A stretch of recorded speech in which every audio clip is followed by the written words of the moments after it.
Hello, beautiful souls. Welcome to my channel this evening.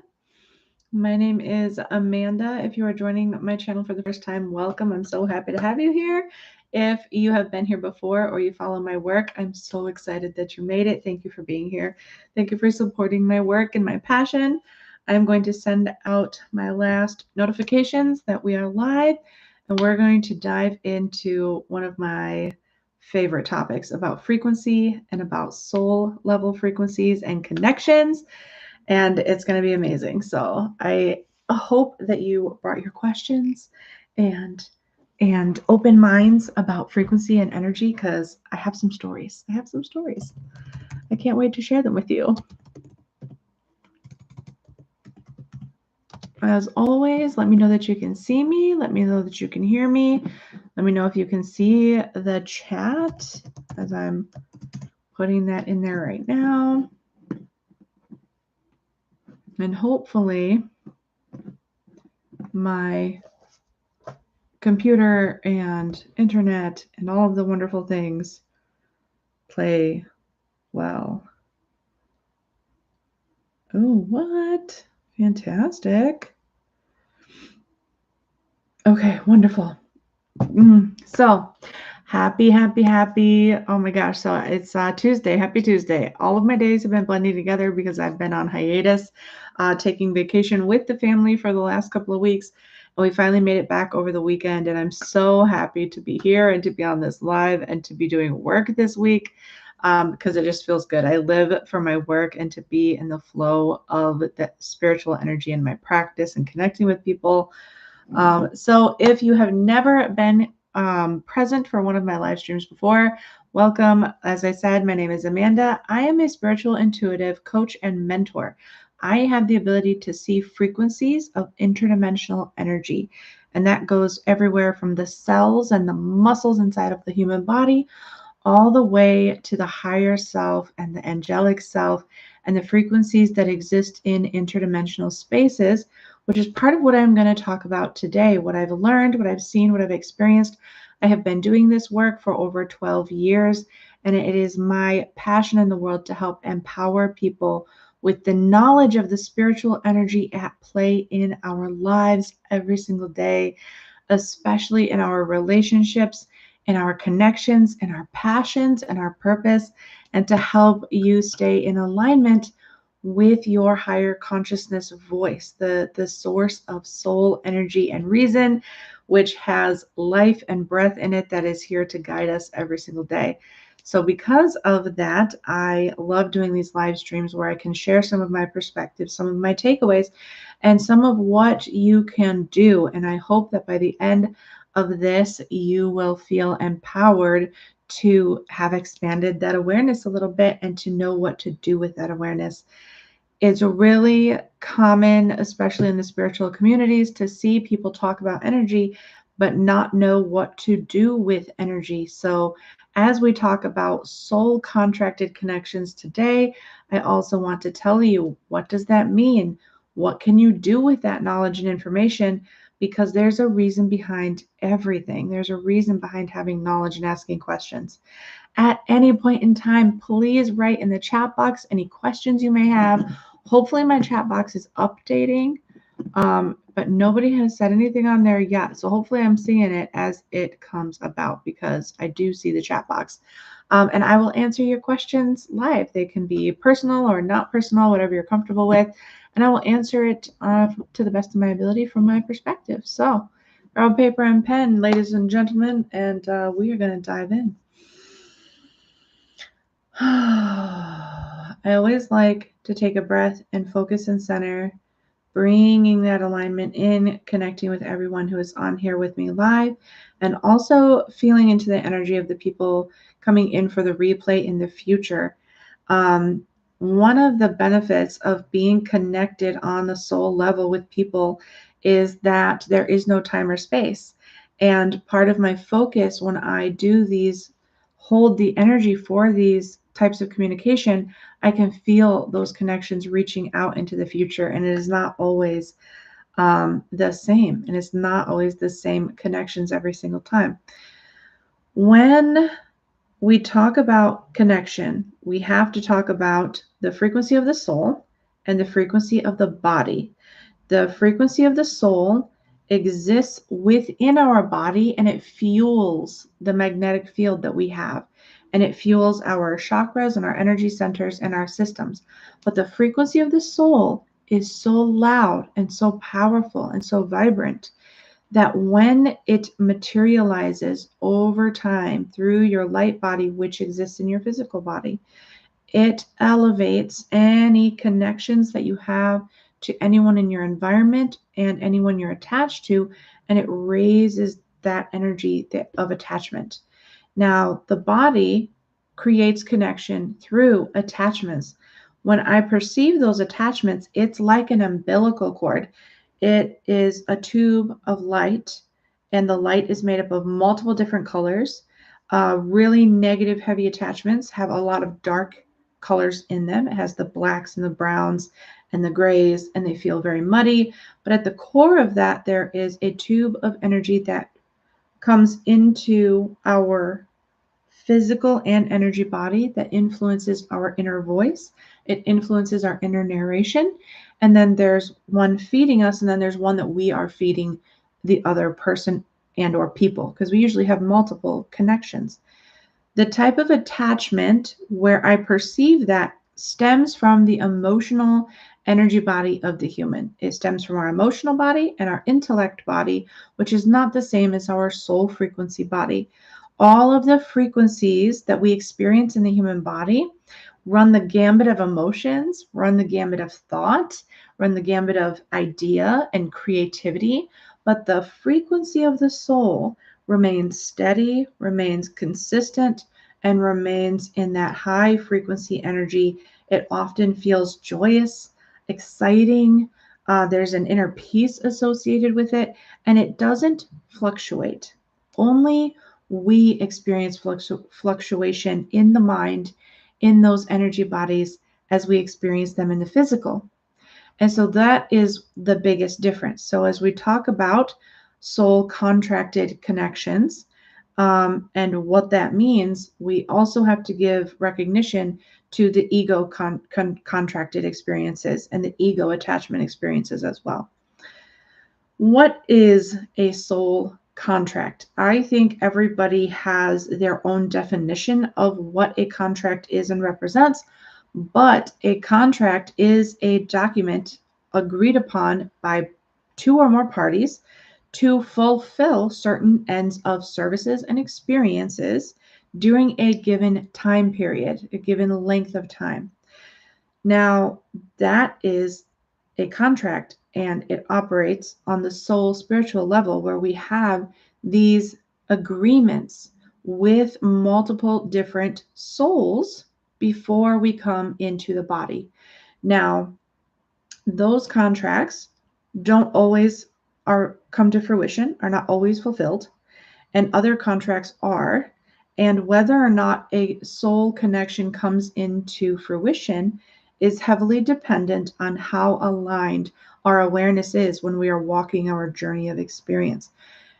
We are the main character in our life, and we are the supporting character in other people's lives. And it's often forgot that we get to be that supporting character, but sometimes we don't like supporting characters. Sometimes we agree to do things that we are not consciously aware of, and there's really no way to find out if you're consciously aware of that unless you have the ability to perceive this level of frequency where that soul contract exists, which, depending on how much spiritual practice and how much trauma you've healed, you can absolutely get there. I am speaking on the experiences that I have seen. I have been instructed. I have been brought to these places. I have been shown the reality of what they are. And I also see how very, very difficult they are to change because of the frequency that those soul contracts are created in. They are very, very binding, and they're very, very powerful. And sometimes in that agreement, we are the bad guy. We are the one that agreed to abandon that person or to allow the situation, to allow the person to feel abandoned. Sometimes we are the person that has to stand our ground and lose our cool and represent that mirror for them. And we don't always like having to do that. But sometimes that's what we end up doing in these soul created connections. And that's something that once we become aware of it, we can heal. Like, oh, I wonder why I agreed to do that. Sometimes it's just because we agreed to it and it's part of what we are in the world to do. But sometimes it only happens because we've created that environment and the momentum for that environment is not on contract, but in our reality, in our current reality. And so then it comes to fruition that way. Hello, Danielle. Thank you for commenting. I do see the comments. Yay. Nobody likes being the bad guy. Nobody likes being the one that has to act as the mirror for the caca. Everybody wants to be the mirror for the light. Everybody wants to be the mirror for this elevated connection and light and truth. But in reality, we all have these aspects and we are all playing these roles. It's just we are not always aware that sometimes that is a soul contracted agreement. But it really is.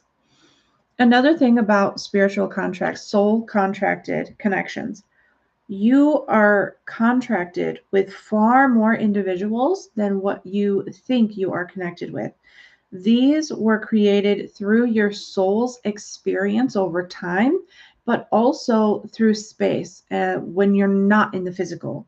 When we are not in the physical and we are collecting information and we're going to have all these different experiences, we collect contracts with people here on Earth. Now,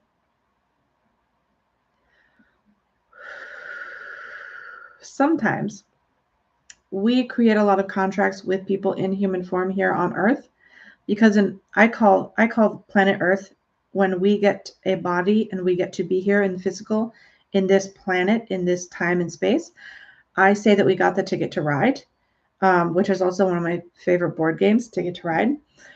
Because once we have that ticket, it is very difficult to get it taken away, which means that we have access to come back here as many times as we desire or as many times as necessary to fulfill a particular contract, mission, experience, etc. So we create a multitude of contracts with people through time and space from the planet itself, through space and time. That's how we can be connected with people that we don't necessarily remember from this life, but remember from other lives because we have been here with them over and over and over again. And we create either similar or differing contracts depending on our situations and what we fulfilled last time. And so you're connected to far more people than you realize in this life. This one is very difficult for people to realize and acknowledge. But sometimes those people that you think that you had this beautiful magic, I'm in love with connection, sometimes they were only in your life because you created the situation to call them to you, not necessarily because you have a soul contract with that person. Humans are really good at punishing themselves and saying that we deserve to be punished and saying that we deserve to go through hard and challenging times.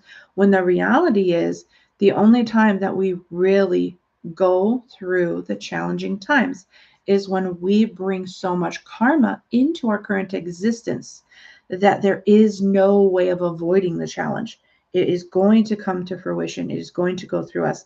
And the karmic soul connection is one that people often mistaken as something else.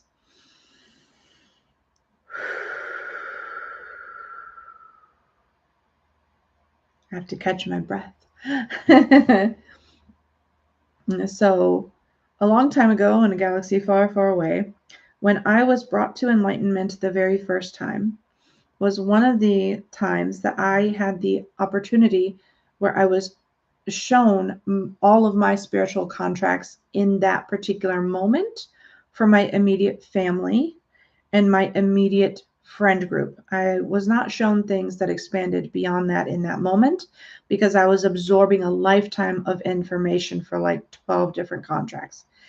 When I was brought back into the space of having the ability to perceive other people's soul contract connections, it was in that space that I was shown that we can alter or change the contracts. In order to do that, people do it not intentionally most of the time. People who have the ability to consciously change their contract, there's usually some kind of give and take in that process where you you have to be very diligent with what you think you want versus what you actually desire. Those things are often not the same. And so the consequences for trying to shift that contract using ideas from the ego does not happen. So I don't encourage people to consciously try to change their contracts. I encourage people to lean into their own soul consciousness alignment in order to know what's out there and what's available and how to work within the energy of that and whether or not it's going to come to fruition in your life experience.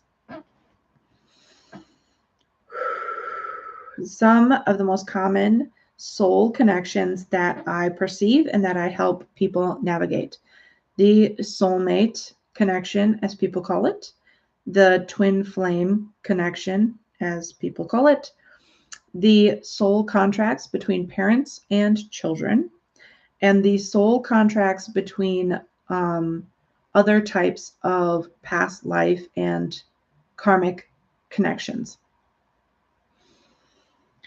There have also been occurrences, and I'm not saying it's the common one, but there have also been occurrences where I have helped people navigate their own spiritual contract with certain aspects of their past selves, because our soul came here to experience and to remember and to help elevate and to serve. And we have ideas around what is in our soul's mission, like blueprint for purpose, is all integrated into that. And so I also help people connect to that piece of themselves, their spiritual blueprint, their energy blueprint, and how to lean into that purpose and mission, which in and of itself is also considered a contract. Now, I want to talk about the soulmate contracts and the twin flame contracts and connections. And then I also want to talk about business and career contracts and connections that way, because we have big influence in the world in the ways in which we work, whether it's a service job, whether it's an industry job, whether it's any kind of related work in the world that helps the world go around. We have contracts for certain work experiences or purpose and desire for certain work contract connections. But the soulmate frequency of a contract. So you have a soulmate frequency contract. A soulmate is the partner of your consciousness aspect. It is a partner frequency. They tend to be similar to us, but not exactly the same. And we tend to feel very passionately about those people. And there is a big misconception that soulmates have to be lovers, have to be married, or have to be in some type of romantically intimate relationship, but that is not the case. Soulmates can be best friends, they can be parents, they can be cousins, they can be your neighbors, where you have those connections with people. The purpose behind a soulmate connection is to have a connection to help you feel supported, feel loved, feel connected, have some of the feelings of nostalgia around that person, and be able to develop a beautiful friendship. There's a little bit of element of learning and remembering that goes along with it, but it's primarily a supportive energy that helps you go do things and get things done. Soulmate connections can help you build big businesses. They work well together. They love being in each other's company, and they can really make things happen in the external world for themselves if they desire that. Your twin flame connection is very, very different. So a twin flame can either be on the outside exactly like you or the exact opposite of you. So in personality, in traits and aspects and characteristics, they're either going to be your twin or they're going to be the exact opposite. The important piece of the soul contract of the twin flame is that their soul source frequency is identical to yours. When that happens, and I have to talk a little bit about what I understand of souls being born into the world, we are born into soul groups. And so there are multiple souls that come into existence at the same time, and they have a tendency to find one another in the physical world or in other dimensional realities, or they travel together in other dimensional realities. And everyone that is born in that soul group shares a soul frequency sound. They're of the same frequency and the same vibration, and they have a similar purpose. Now, we do see where it comes through that it perceives the person as the opposite, but often that person is not being authentic to themselves. They're being a way in the world that they were taught that they think they like better, and they're trying to figure it out. This often happens when one person comes in to save another person, and it's the best experience in your whole life, and the passion is there, and the intimacy is there, and the excitement is there, and it is the best honeymoon phase in the world. And when I have seen an authentic twin flame spiritual contract, it is absolutely powerful. And the number one mission that I have seen over and over and over again in a twin flame contract is that that person is there to trigger your growth in your life, in your body, in your perception, in your alignment to grow more. And your purpose in their world is to do the same. And so twin flame connections, as powerful as they can also be incredibly chaotic. They can look incredibly challenging. They can look like somebody who is very aggressive or perceived like toxic on the outside and working at that. And the other person is the passive energy in that connection. And they look back and forth, back and forth, back and forth. And that is to trigger the insecurities, is to trigger the growth, is to say, hey, I'm holding up a mirror to the stuff that you still need to work on, because no one else can quite do it like that. And once you can see, oh, this is for my growth and this is for my betterment, 9 times out of 10, the twin flame connection will separate, and one will go this way and one will go that way, because the whole purpose of it was the passion, the fire, the experience, the memory, and the learning, and then it's gone. It is one of the most powerful connections that I've had the honor of observing, but it is also one of the most challenging for that reason. It triggers us to grow and to change.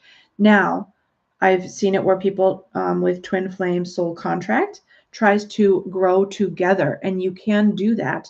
I have not seen it happen to the point of a lifetime. I have seen it happen over, 2 years, 5 years. I think the longest I've ever seen was 10. But at some point, there's an amicable separation because you grow, you learn what you needed to learn through that experience, and then you move on. Those experiences, I have not seen those experiences with the best friend connection or the neighbor connection. Those twin flames, it's like you are one person and you are drawn to each other in a way that is indescribable. So that is the difference between those two things. One is a great supporting character energy, and one is a great, we're going to be main character energy together, and then we're going to fight about it, and then it's going to explode everywhere, and we're either going to grow from it or we're not. And those are the two main differences between those spiritual contracts. Now, speaking in that group, when we are born into a very large group, but the average of souls that are born into a space together is 12. The universe loves numbers, right? So numbers are a thing. There's 9 and 12 are the most common.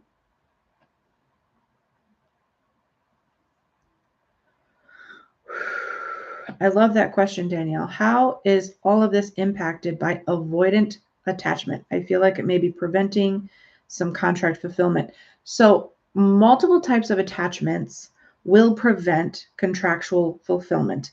However, when you have an avoidant attachment, that is an attachment that is very persistent. It's very persistent in the way that we stay attached to the thing that we don't consciously want to be attached to, and we struggle with coming to terms that we really truly want that attachment, but we have to not have it. And so it kind of gets into this swirling spiral. Everything that we do in our physical lives impacts the likelihood of bringing a soul contract connection to fulfillment. And that is how we end up coming back and repeating the same relationships and the same connections and the same issues over and over and over again is because we still had not fulfilled our part of the bargain. Attachments interfere with a lot of things. That's why I promote people to disconnect energetically from other people as often as possible, but also to work within the attachments that don't just go away. Soulmate attachment doesn't just go away. Twin flame attachment doesn't just go away. But our ego attachments, like an avoidant attachment or a needy attachment, or survival attachments or trauma bond attachments, all of those stand between you and fulfillment. All of them. And so learning how to navigate the energy in them and heal from your trauma, not just on the surface, but getting that message to the subconscious parts of your brain is where you start to see those types of attachments start to fall away, like an avoidant attachment or a past attachment that's really not serving you anymore. Does that make sense? Did I answer that? Did that make sense the way that I said that? Mm-hmm. Oof. Yes. Oof. There have been a lot of very powerful oof moments for me personally in my relationship with my husband. When I did experience enlightenment, I had already been married for several years. And when I saw my husband, I did not see my husband. I saw his mother and I saw our attachment. And it was painful. It was so painful. When he hugged me, I couldn't breathe. It took all of my air out of me. And it took everything in me not to push him away because I was seeing my soul contract with him. And then when I saw the reality that I was living with him was not the same. And it was painful. And that was a very hard, probably 6 months of me sleeping on the couch and us having some very deep conversations about the reality of our relationship. On the surface, our relationship was really great. Like, we didn't have any real issues. We didn't have any real arguments. But we consistently placated each other. And I did not realize that attachment was so powerful, that the stuff that he was giving me in my attachment was coming from his childhood trauma, but you wouldn't know it on the surface. And I didn't know it until I saw it. And when I saw it, it was like, oh, painful. So the things that I share with you are things that I have personally experienced, and then things that I have helped other people navigate as well. It took us many months to navigate that because it is very difficult to walk up to somebody that you're very close with and say, hey, I need you to be responsible for your energy attachment, for your childhood trauma, and all of the thoughts that you have about me. You have to be responsible for it now. I'm not going to take it on. And then disconnect from that. It's very difficult and it's devastating and it's triggering. And it was a very painful time. And we got through that. And it changed. And it's still changing. It's still changing all these years later, but it's incredibly powerful. And had that not have been addressed, that would have ended everything. It was so overwhelming, but it also brought out in me the way that I was attached to him with my mother wound and my father wound, and what he was doing to fulfill my need from that space of my inner child. And it was a really powerful growing experience for the both of us. You would have ran. Yeah, it was hard not to run. It was hard not to run. And we'd been together for many years, and I had actually, when I was on that trip and I was in the throes of that enlightened space, I called him and I said, I want a divorce and I'm going to dedicate my life to this path, and I'm going to go become a brahmachari, which, if you don't know what that is, it's like a nun. I was going to go dedicate myself to a spiritual path and become a nun and do the humanitarian work under someone. And I was like, I'm done. And that conversation was very interesting. And he was like, excuse me, like, what is going on? What are you doing? Like, what's happening? And that was really the first time that my eyes had been expanded in that way, had been opened in that way, where I could now see new frequencies of energy that I had not seen before prior to that day. And I ultimately, in the same span of time, in that same 4 days after I had that phone call, I had the most beautiful meditation. And my angel came down and said, no, no, no, you're not meant for that work. You're meant for this work. So you're not going to give up everything you have over here. You're going to go over here. You're going to do the work, and you're going to teach, and you're going to become a master of yourself, and you are going to go teach the other masters in the world, because we're all out here learning our own mastery. And if we don't become aware of how this frequency, this light, these attachments affect our life, we will always be held to them. And we will continue doing this over and over. But the planet will no longer hold the capacity for the attachments that are not serving it. And so we have no more choices. Once we come out of these dense attachment energies, we're going to become elevated. We're going to become peaceful. We're going to see this huge transformation in the world because of it.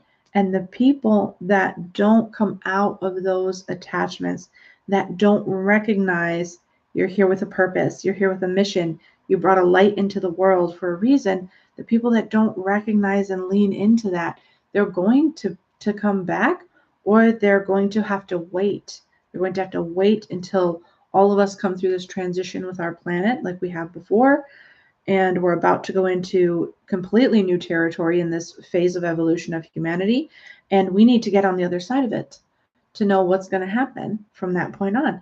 I have been here since the beginning, and I will see it through to the end. And that's my passion for this work, is having that knowledge and that memory and that connection. So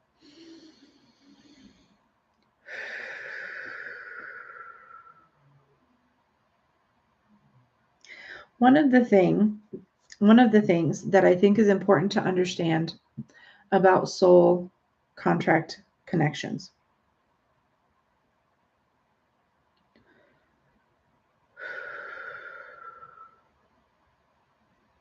There is always a reason why. In our human world, we can do things just because I felt like it. I thought it would be fun, or I just wanted to. Your soul and all of its memories and experiences and lifetimes does not do anything without a reason behind it. Every contract, every connection on the spiritual level, on the soul level, has a purpose. When you get into the unified field of consciousness, where our soul has to anchor in an identity, that's when we start projecting different ideas of purposes, different ways of being. That's where we start projecting from the ego mind, from the id brain, the things that it can come up with to create a reason for something or attach a reason to something. But the soul, as a frequency, as a source in the place that it exists, created that connection for a reason. And no matter how many connections that we try to create in the unified field and try to elevate them to that status, we don't. It won't happen. The unified field of consciousness is part of the matrix that exists that allows us to be in the body. And when we get it into our head that we assign a purpose, this must be happening for this reason or this reason, we get lost in the frequency of the mind. We always have to seek out that alignment. Spiritual contracts with parental units. Parental units with parents. Parents and children. The topic of that soul contract is both more complicated and less complicated than you would imagine.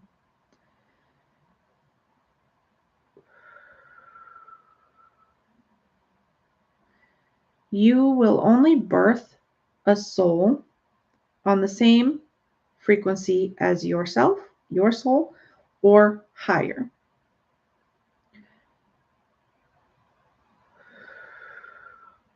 That particular contract is made minute to minute as we seek for access to a body. So the contract between, like for here on earth, we have to have this material and this material, the men and women coming together to create a new life for a soul to come into. There has to be a contract on both sides. Now, that contract can be as simple as I will donate my genetic material for you to have a body.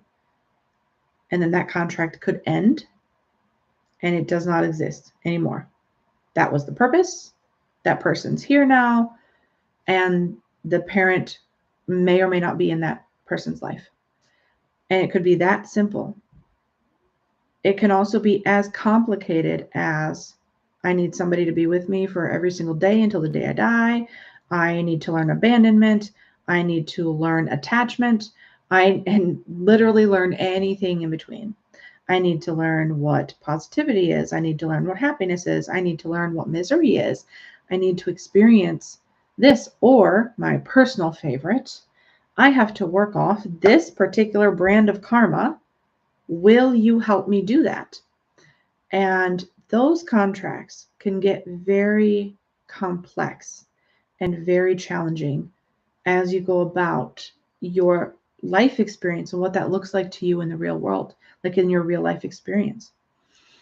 The thing that derails parental and child soul connections, the thing that derails it the most is that we get overwhelmed, we get overtaxed, overstimulated, emotionally overwhelmed, and we no longer have the capacity to pull ourselves into alignment enough to fulfill what we're here to do for that person, child or parent. Those are some of the most complicated ones. There's some of the most emotionally attached, emotionally taxing, emotionally overwhelming connections as compared to other ones that I have seen. I am really, and I won't give too many of my personal opinions on it because I have other experiences of what it is like to be a soul without a human form, without a human body, and just how much pain and misery and suffering that we go through in our experience of that here. That doesn't have to be that way. But that particular contract, whether it was just to bring you into life and then it ended and that was there, or whether it is as complicated as I am going to be with this person until the day I die, fulfilling this contract. There are certain elements of in my personal parental spiritual contract that I have with my parents that I love that I get to be here to fulfill. And then there's other days of it where I look at it and say, oh, maybe I could not do that, and how that feels. Danielle, we all have lots to work on. It's a journey. It is not a destination. The destination I think everybody would like to have would be to just have it all fulfilled and get to that moment. But then what does that moment look like when you don't have it? And that's part of what I want to talk about next as well, getting into these soul contracts. Don't stress about spiritual contracts and don't overthink them.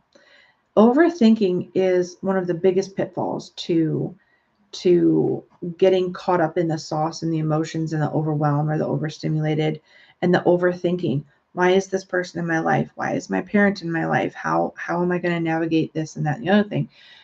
What it really comes down to is being able to handle being rejected, feelings of guilt, feelings of shame, and healing those unhealed parts of ourselves.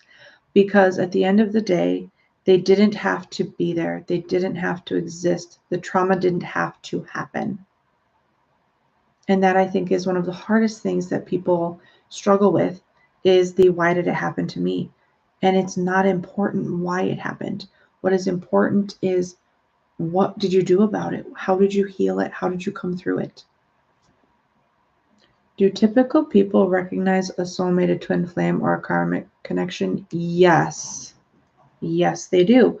Now, I say that because universally across the board, if I were to ask a woman if I think they had met her soulmate, she would have an answer. It would either be a yes or a no. She would have it, hands down, without question. And it was probably something that they remember intimately or something that they're currently living, if they had found it. The biggest signs that you are running into somebody who is a twin flame connection, you can't stop thinking about them. When you meet them, no matter how brief the interaction, it's like the air becomes electric, like you're being struck by lightning. It's like being electrocuted by the air. And it only happens when that person is around. It's incredibly powerful. But there is a physiological reaction that we have when we are in the presence of a soul that resonates in our frequency. There is a power in that is palpable. They then consume your mind. And it doesn't matter if you're married, it doesn't matter if you're single, it doesn't matter what your relationship status is, it doesn't matter if you have children or not. What matters is that connection. It will eat away at you. It is incredibly powerful. You'll think about that person, you'll obsess about that person. You might even be mad that you don't know why. You cannot stop letting this person go. They'll show up in your dreams, they'll show up everywhere. You'll see their face in things when they're not there. It's very trippy. I've heard all different kinds of experiences from people, both who are very sensitive to energy and people who like don't think they feel energy at all, but they feel that.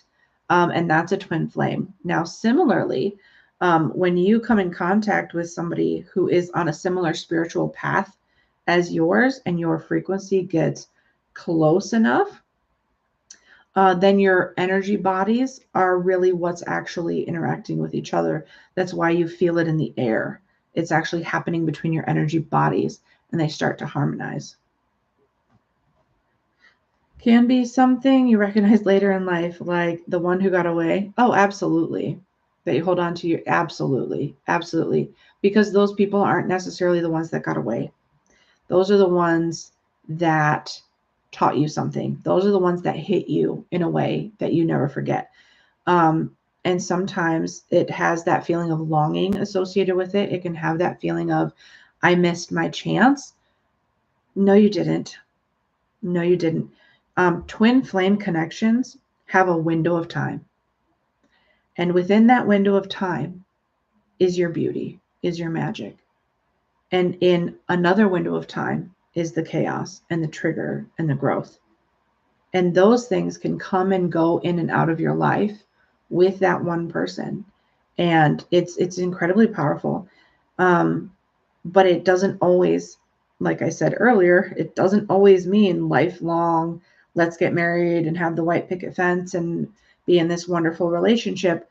Normally it means this is amazing, this is powerful, I never want it to end.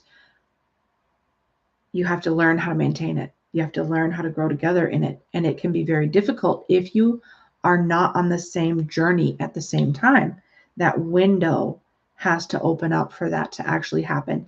And certain twin flame connections don't happen until they're elderly, where it came back around and they get to have that fulfillment. And they're not going through the struggles of raising a family and going to school and having a career. It happens when they're retired. It happens when they have time. It happens when they are who they are and it's never changing. And this is how they're going to be. And it's really beautiful. Release the attachment. Yes. And with twin flame connections, it can be difficult. Now, the tricky part is identifying that soulmate connection. When you have a soulmate connection come into play, let's say we've never had the twin flame connection, right? Let's say we haven't had that experience. We don't know what that's like, but we meet this person and we feel like we've known them our whole lives and we feel like we've known them through lifetimes and start to have weird memories or thoughts about this person. Similarly, become obsessed with that person. Can't get them out of your mind. You love to hang out. You love to do things together. They're easy to be around. They're easy to talk to. They understand your struggles.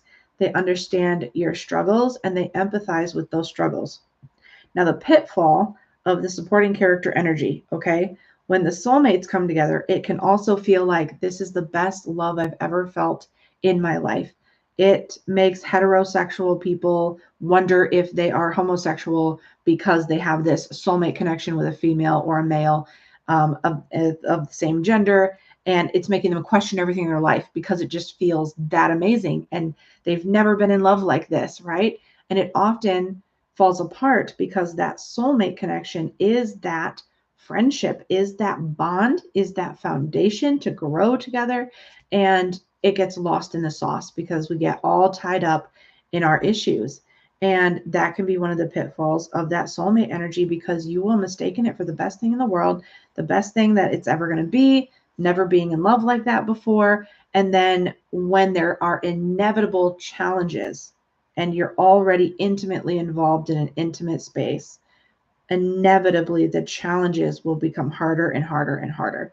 And I see that most common in the soulmate energy. And then along comes another one, or along comes the twin flame. And it's always, I've never been this in love. I've never felt this way before. This is the best thing in the world.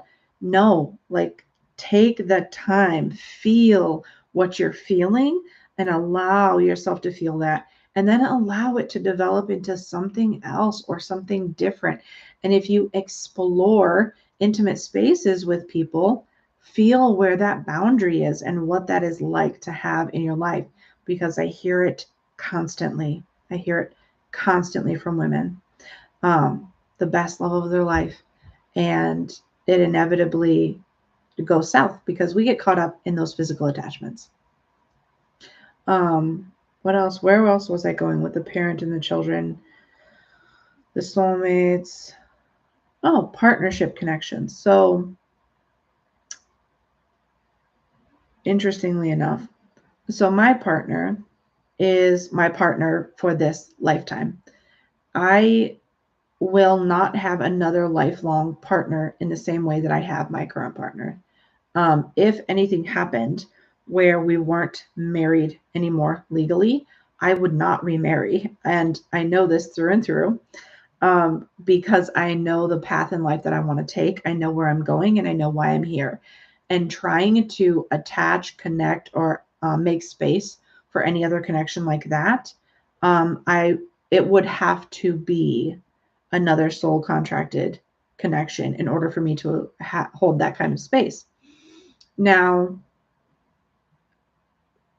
I do not call my spouse or my partner my soulmate or my twin flame, even though it has all of those elements.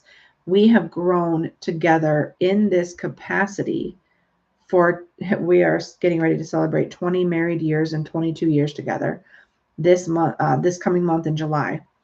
And so we have done a lot of growing together and we are creating some beautiful foundations together and we have a beautiful family together. I would consider him a soulmate connection. And I have definitely identified more than one of those in my life, but he's the one that I have the current contract with for this life. And I've seen that through and through. And there are certain things about my spiritual contract that I was like, um, okay. And some things that we've actually been able to talk about since over the last decade of coming together in a spiritual sense, not necessarily a spiritual practice sense, but in a spiritual sense, that we've been able to come together and build that foundation. But it has been ugly. It has been ugly. It has been trying. There has been enormous growth on both sides of the playing field.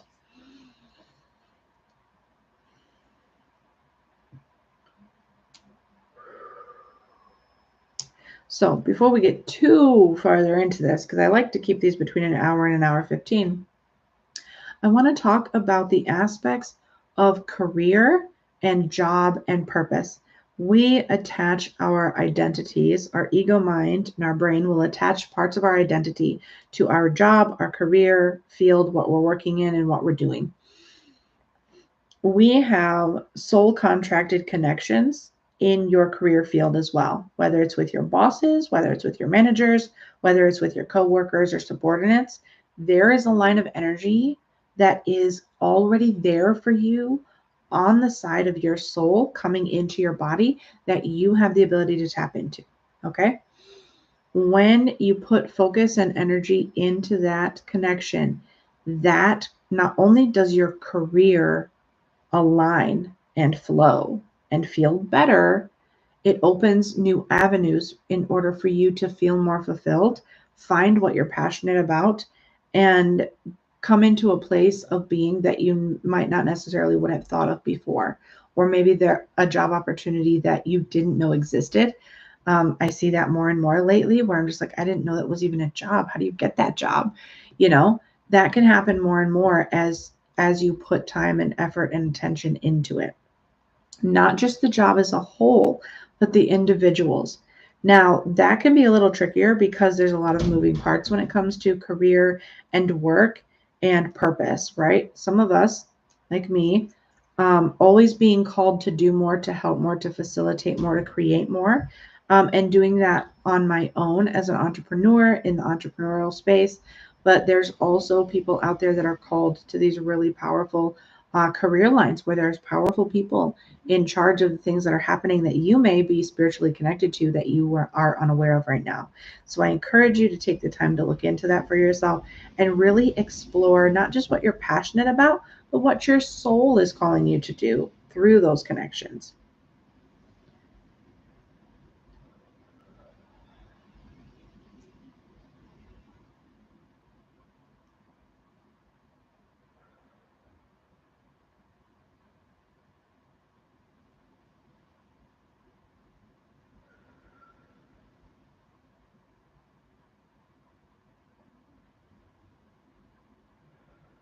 Had to tune in there. There was like a big energy wave coming through there.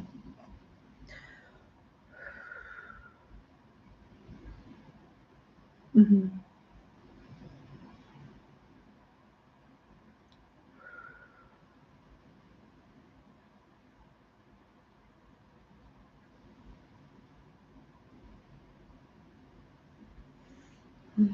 Regardless of where you are in your current journey, regardless of the people that have come and gone from your life, you stand in that power now to be able to turn your awareness consciously to where you desire to go and how you want that to look and feel. You have a best friend out there that you haven't met yet. You have a partner out there that you haven't met yet that is the perfect one for you. Some people do not build those contracts on the spiritual level. They get to enjoy those only on the personal level. And that's okay. Don't pressure yourself so hard to get it right because you can't get it wrong. You're here to learn, you're here to have an experience and a perspective, and you're here to bring that perspective to light and share it.